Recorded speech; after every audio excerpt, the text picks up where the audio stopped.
So what you can also do is you can go around and write emails by using Microsoft Copilot.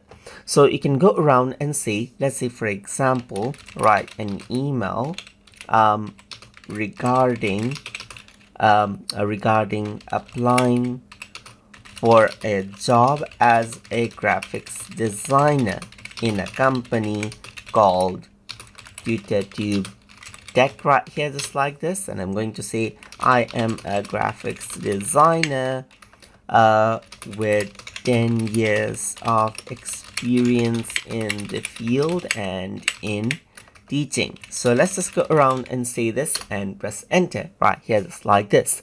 And as I give it the prompt to write an email, you can see that it actually goes around and writes an email for me. So it's a subject, application for graphic designer position at YouTube Tech. Dear hiring manager, I'm writing to express my interest in graphic designer position in YouTube Tech. With over 10 years of experience in both graphic designing and teaching, I believe I can contribute significantly to your team.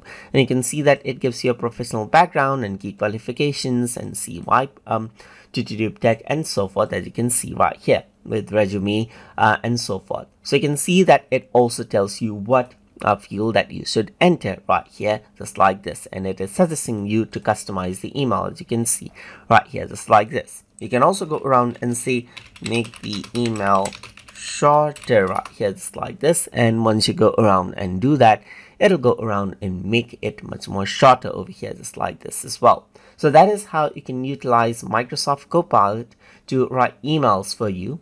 So hope you guys learned something as always. And as always, please like, comment, share, and subscribe.